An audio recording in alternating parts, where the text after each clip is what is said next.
is a person of impact. Sorry, 1 second.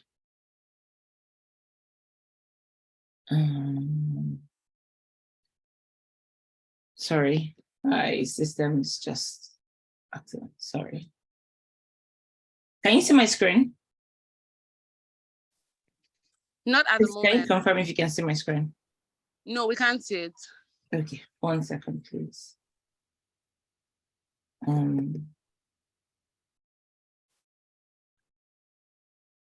Sometimes technology decides to have a mind of its own.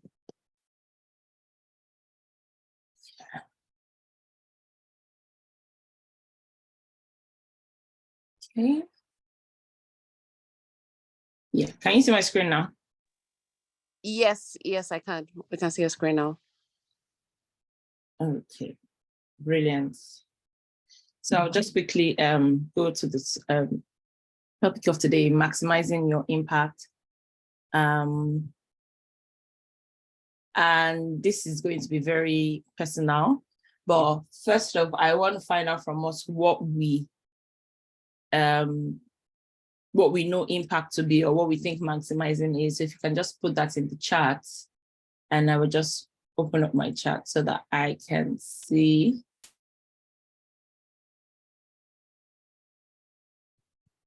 Okay, can we just put in the chat what we think impact is, maximizing your impact? Anyone? Or what are your expectations are for this morning?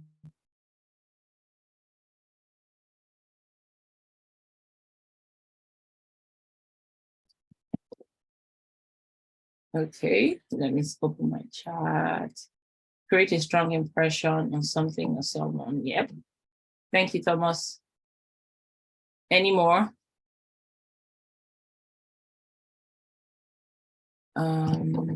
Sorry.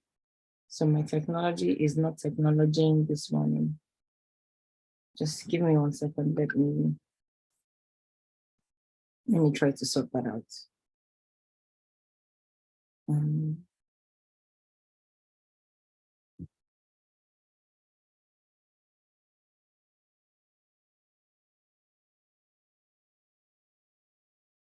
Okay. Let's just go ahead.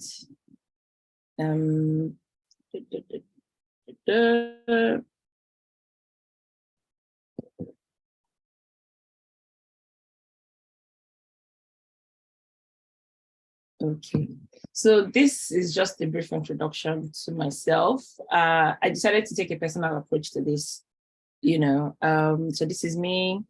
I love God, God loves me. Interesting, long story to that. I trained as a clinical psychologist and I work in digital solutions. People refer to me as a safe haven, and maybe somewhere along the line we find out why that is. I am an ideas machine, more especially when I have knowledge and interest in that particular area. I'm a mind mom and an auntie to 4 amazing world changers. I'm also a godmother of 2. And so let's just move on quickly. So to the topic of impact, please can you just confirm what you can see on my screen so that I'm sure that I'm projecting the right thing? Impact. Okay, maximizing impact, fantastic. Thank you so much. So I took the liberty of breaking the phrase maximizing impact into 2 separate words. Maximizing and then impact.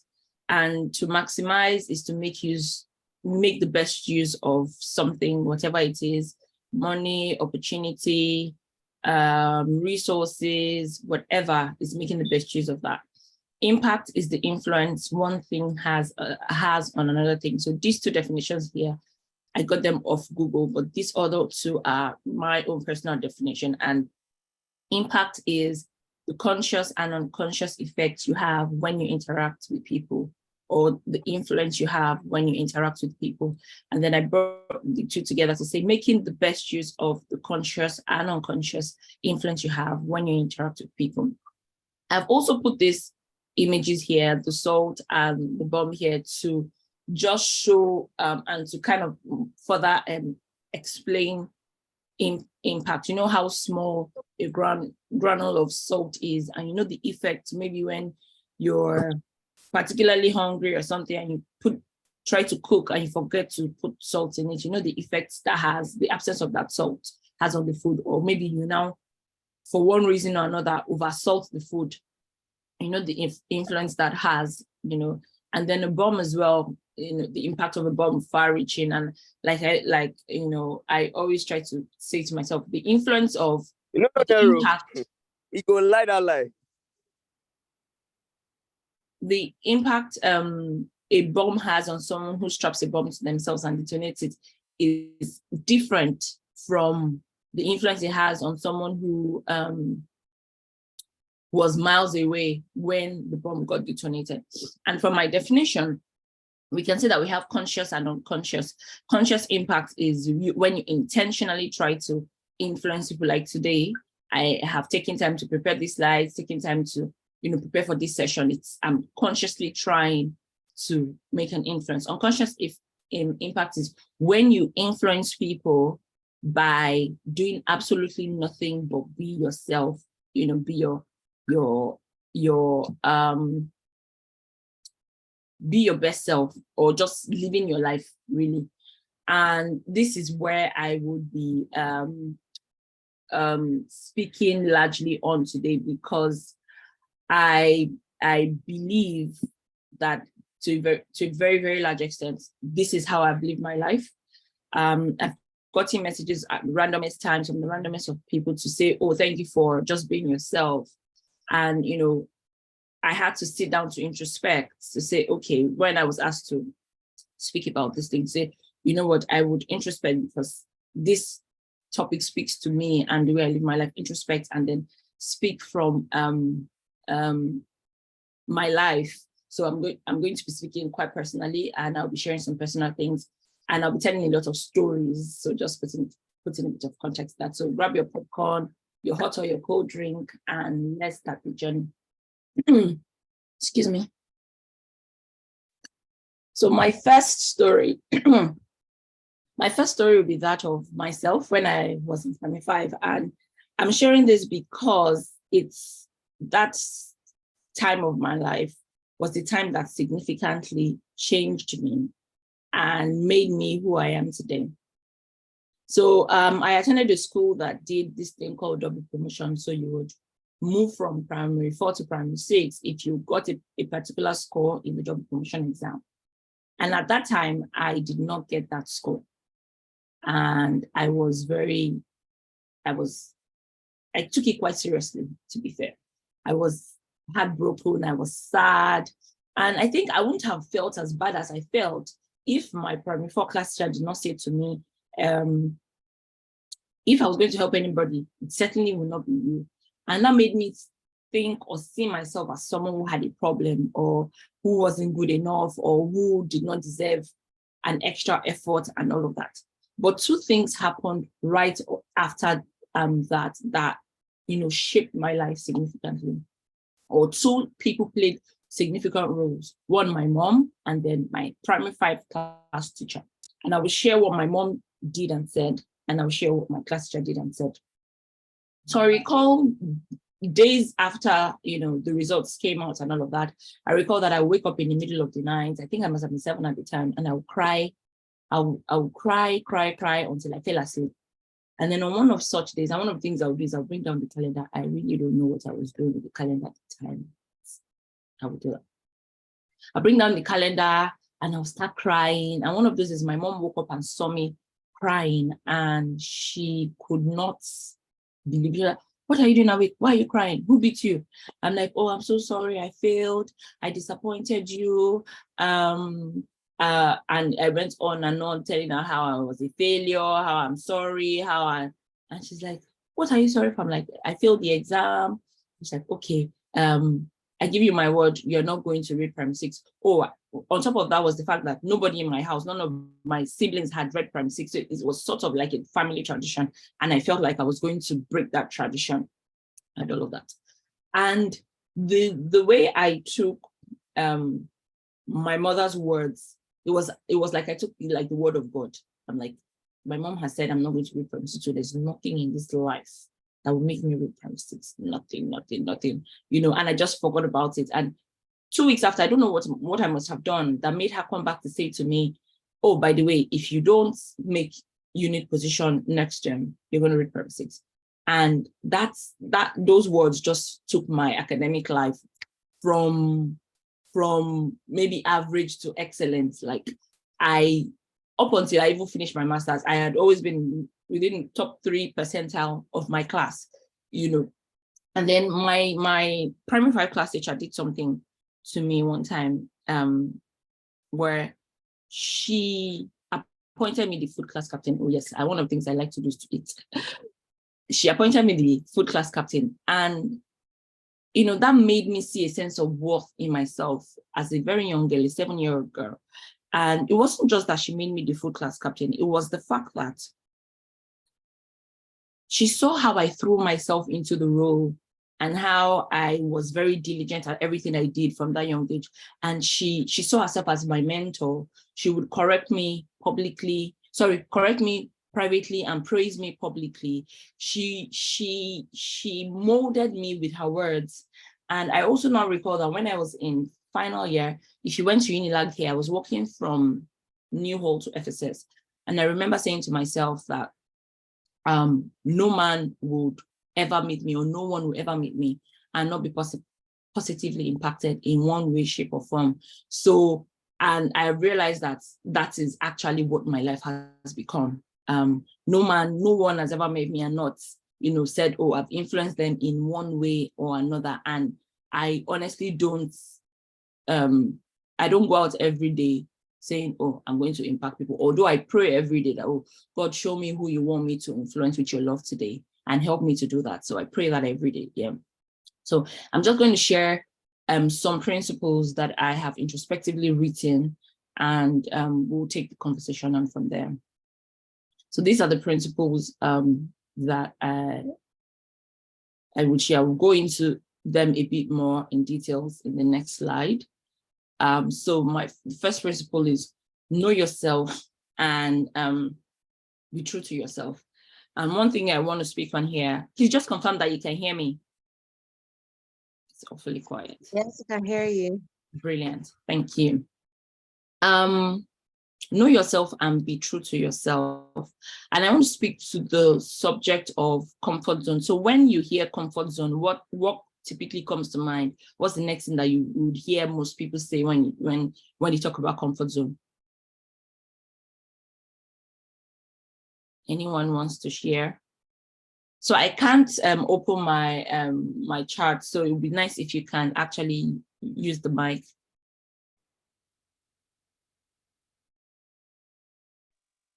Okay. I think comfort zone, when I hear the word comfort zone, I think about being relaxed, being in a space whereby you're at ease, or you can just do things easily. Amazing. But thank you for sharing that. Any other person?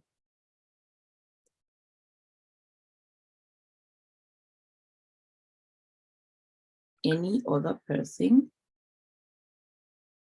Recording in progress. I'd say comfort zone is a place without stress, like things are just happening easily and without having to do so much, without putting so much effort. It's just there. Yeah, thank you for sharing that. But have you ever thought about why that place is your comfort zone? You know, because every time I hear comfort zone, it's always about how it's a negative place to be, how you need to leave your comfort zone. But I have a different school of thought to that, because where you call your comfort zone is absolutely different from where I call my comfort zone.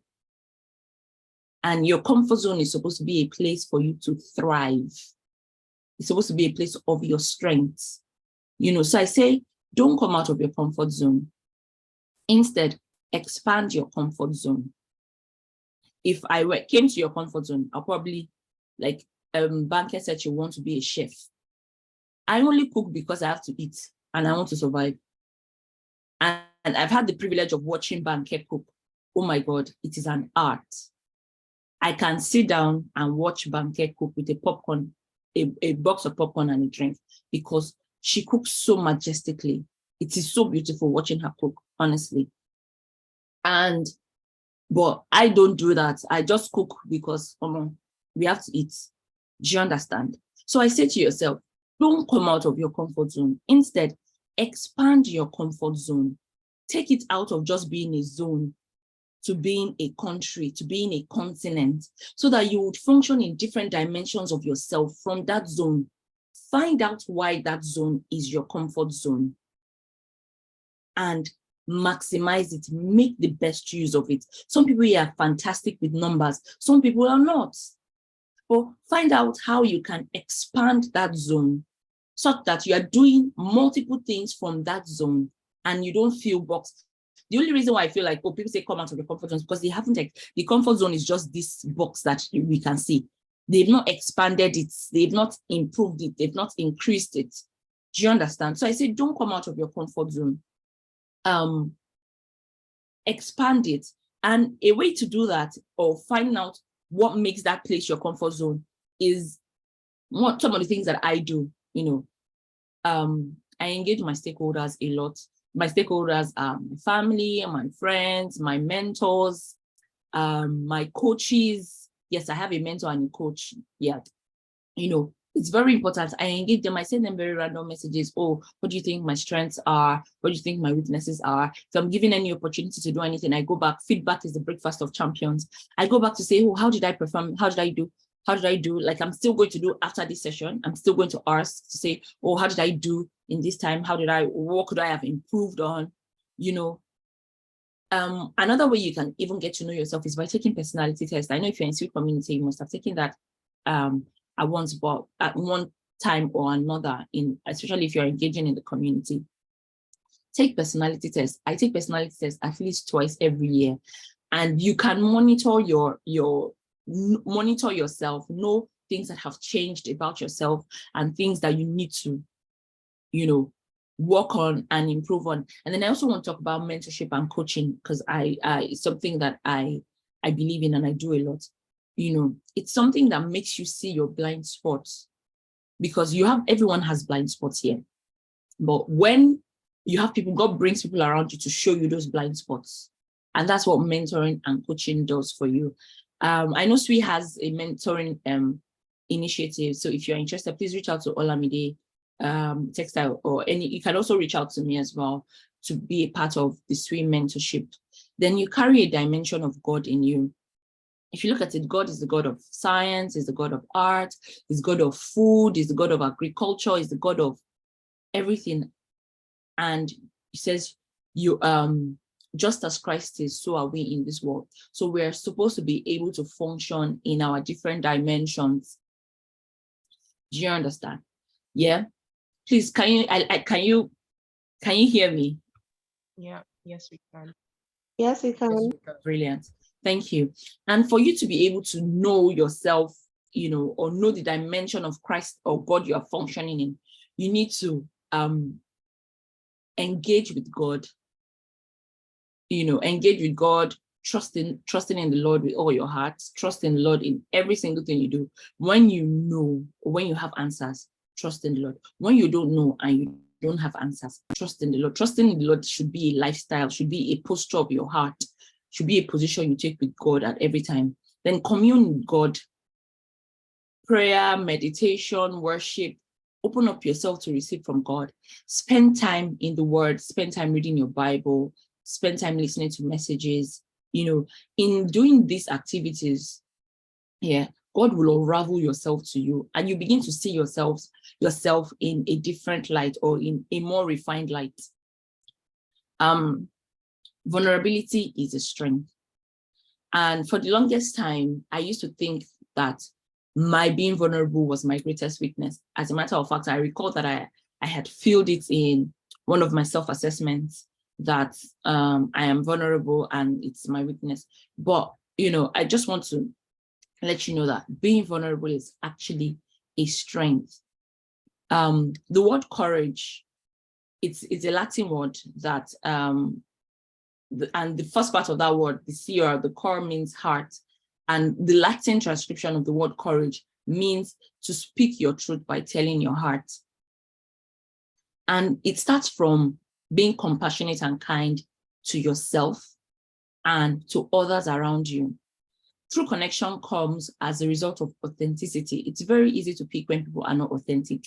But when people are their true self, when you are your true self, it's now very, very easy for you to just, meet people, and because you are living from the core of who you are. So it's very easy for you to influence people that way. What makes you vulnerable makes you beautiful. It doesn't deplete you or diminish you in any way.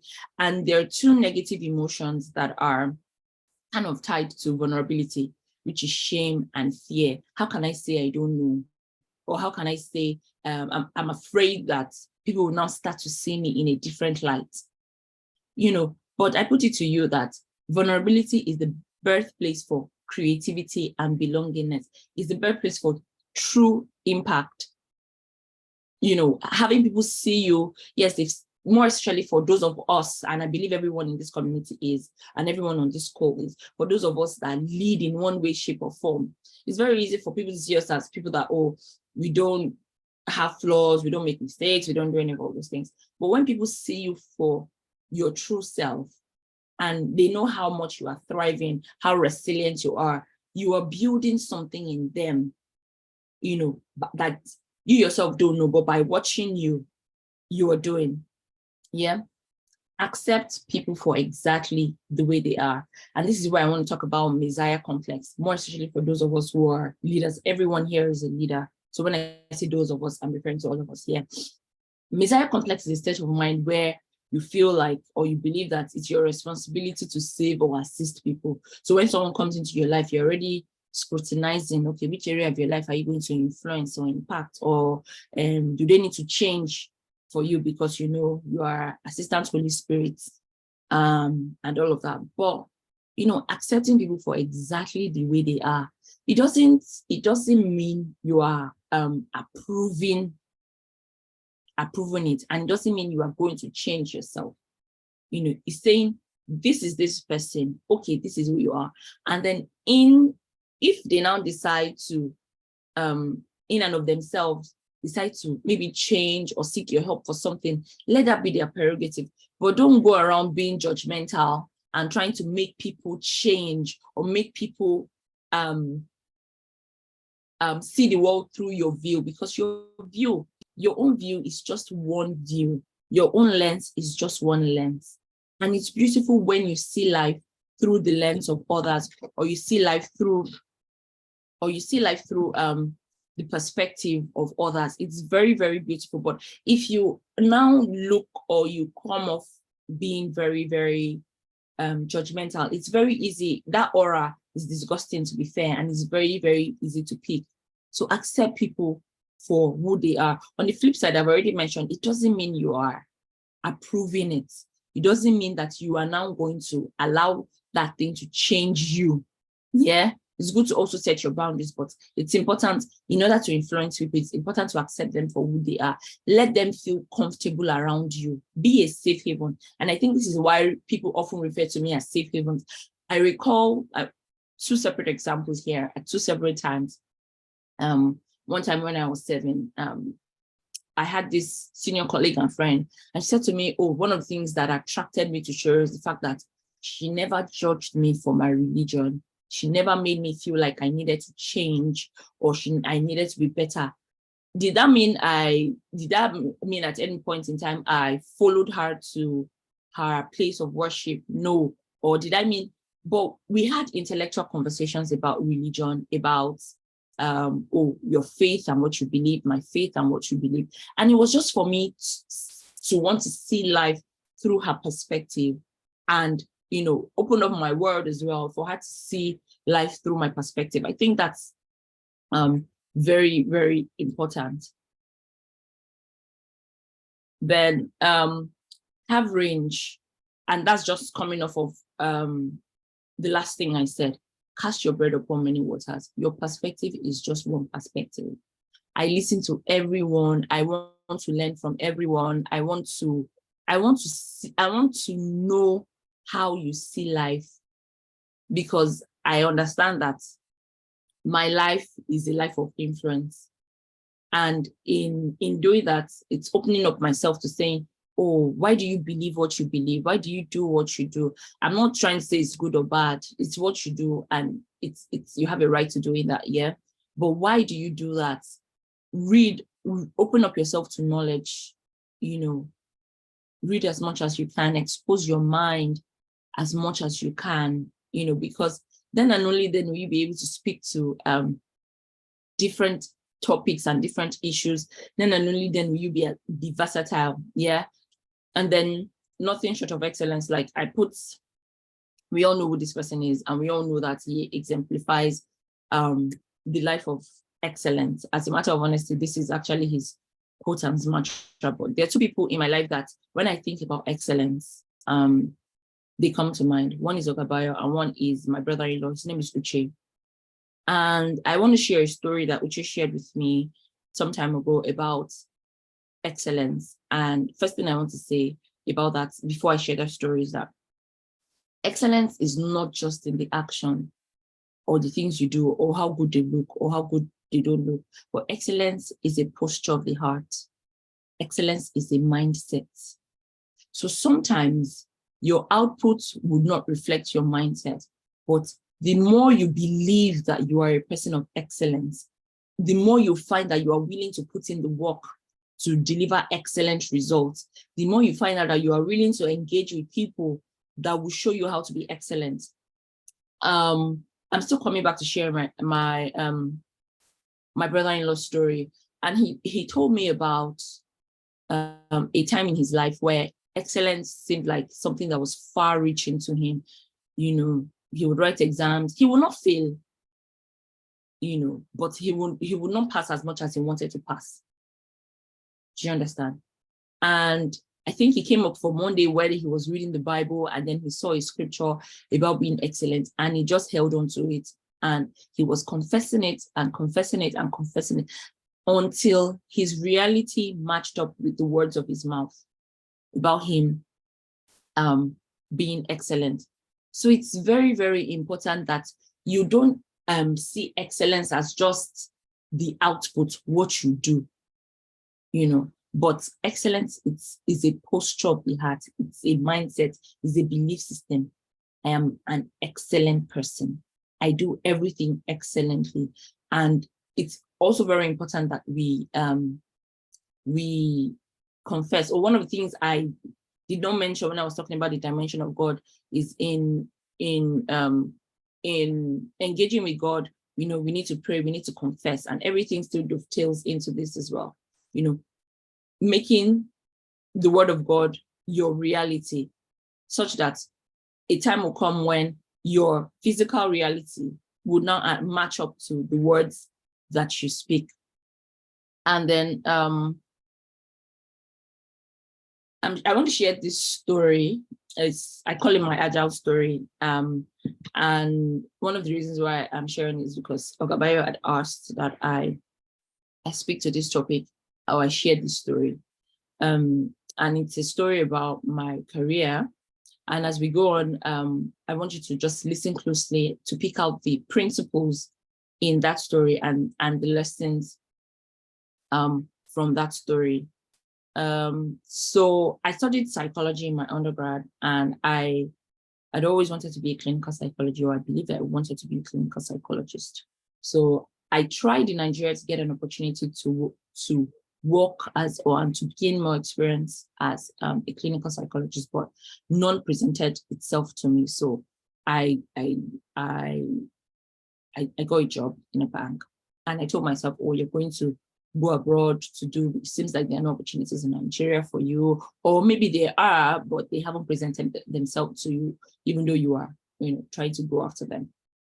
So fast forward, I got into the UK, started my master's in research in clinical psychology, And one thing became very clear to me as I did my master's was that I didn't want to practice psychology in the traditional way. And it took me a very long time to accept that fact. For so many reasons, I questioned my own integrity to say, oh, how could you believe that this is what you wanted to do for so long? And you're here now and you're saying to yourself, you don't want to do it. And I had come to England on a scholarship. And one of the things I put out in my scholarship video was that how I wanted to use the knowledge of psychology to help the world and all of that. So I felt like a complete fraud to say that, oh, I don't want to do that anymore. So it was not a very interesting time in my life. You know, it was a time of tears and uncertainty. And I want to speak to uncertainty. You know, we need to learn to embrace uncertainty, because then and only then are we going to thrive. There is, you know, they say change is the only constant thing. Change would always come. You know, when you feel like you're settling into one role or settling into something else comes, and then everything becomes uncertain again. So you need to learn to master uncertainty. So right now, I currently dine with uncertainty. But back to the story. Yeah. So I didn't know what I wanted to do, and I knew I didn't want to do what I currently saw ahead of me. And I did not make that decision on a whim or just based off of emotion. I like to think myself a scientist, in that before I make any decision, I go for the facts. I research, I read, and then based off of all the things I have found out, I now make, I first of all have my own hypothesis. Okay, this is what I think in my head. Then I now start to research. And based off of my hypothesis and what I found out, I draw a conclusion. And that's the way I make like major life decisions and stuff. So I researched as to, you know, and I realized the more I researched, the more I found that, oh no.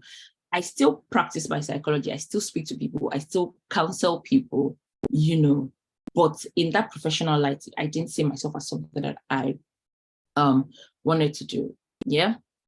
So at that point in time, I started to reach out to people. I must have had calls with, I can't even remember the number of people.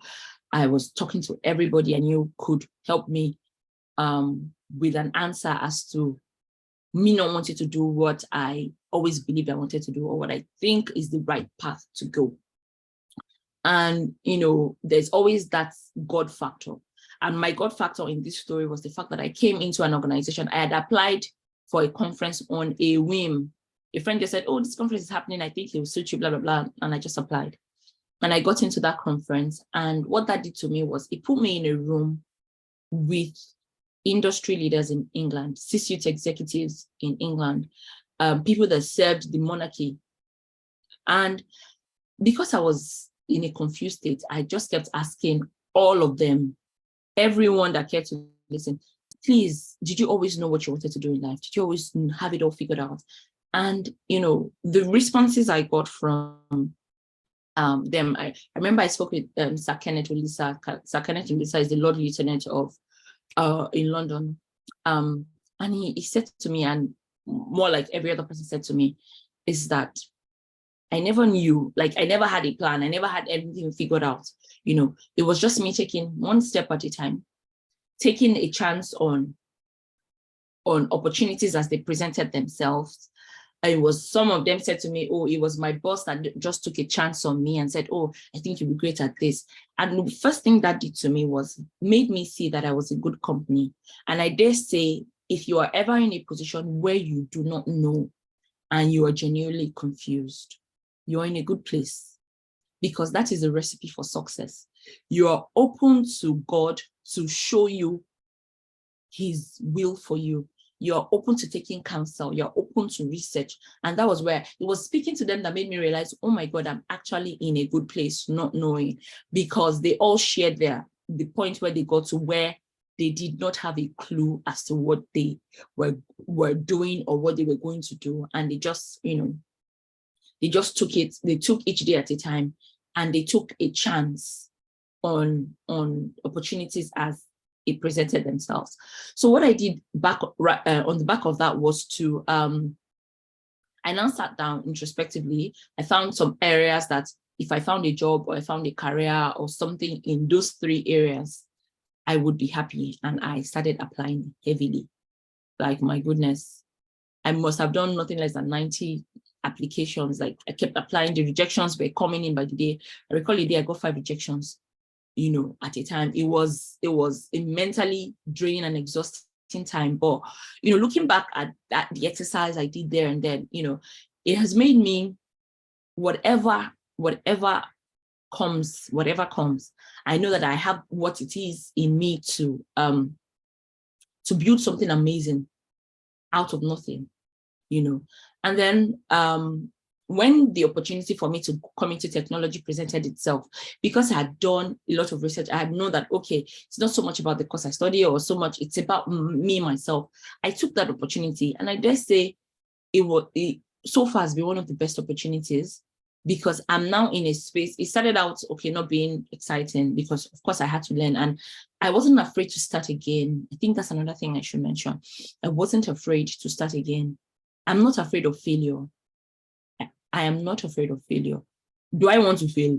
Maybe not, but I'm not afraid of it, because what that shows me is that I tried something. I know one thing that I want to improve on. At best, I know one thing I want to improve on. At worst, I know one thing I never want to do again. I never want to try it again. Like, I know the careers, because I started working quite early. So I've been everywhere. I've done banking, I've done NGO, I've done marketing, I've done sales, I've been everywhere. I know one thing I know the jobs and careers I will never, ever do again, because, quote and unquote, I failed at them. Do you understand? So right now, I'm currently in technology. I'm in technology consulting. Do I know what the future of my career holds? No. I am comfortable not knowing. It's important that you become comfortable not knowing. You don't have to have it all figured out. It's okay. It's a great place to be. Yeah, I'm comfortable not knowing, but am I having a great time here and now? I'm having an amazing time. And that leads back to my quote. I can't change the direction of the wind, but I can adjust my sails to always reach my destination.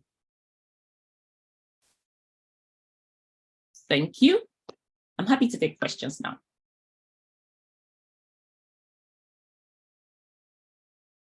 Questions from anyone? Can you all hear me?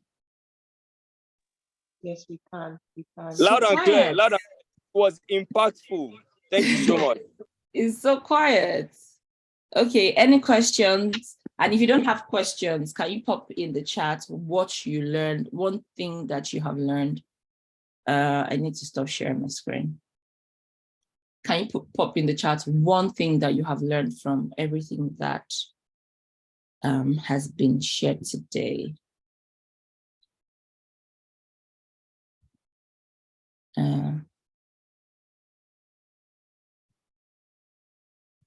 Never be afraid to start over. Amazing.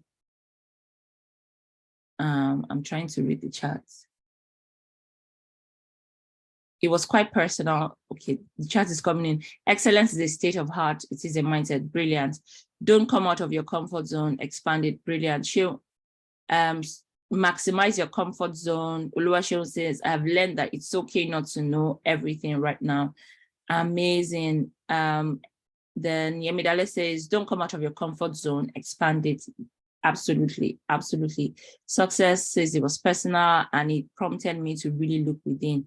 I'm glad that did that. Thank you, Sheree. I like the mindset to not having it all figured out.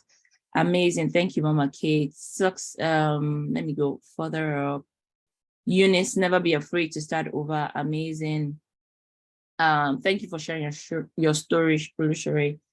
Thank God. Thank God. It's always good to focus on what you can control. Amazing. Thank you, Gabayo. Maureen says, I'm just trying to read. I'm just trying to read. Sorry, my technology is not technology in this moment, so forgive me. I learned the need to always embrace uncertainty Amazing. Like, be comfortable. When next you feel uncertain, dine with uncertainty. Let her lead you. I saw this quote from Oloriboye Ajayi about uncertainty. And she says, uncertainty will lead you to where God needs you to be. And for me, that is absolutely brilliant. Any questions? Was everything very, very clear? That no one has a question? Or have I made you guys pensive?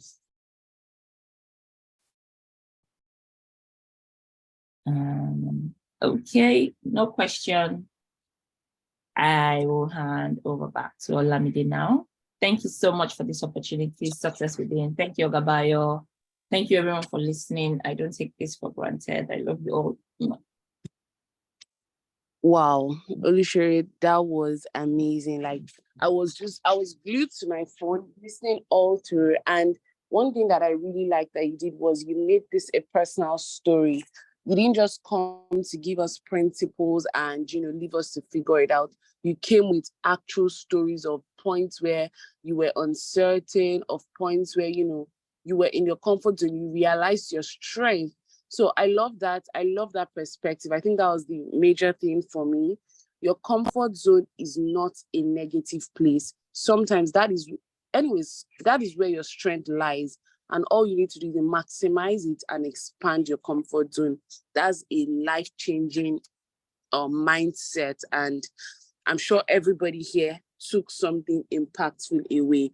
And you didn't just come to teach us how to maximize impact. You actually left an impression on us. You impacted us in one way.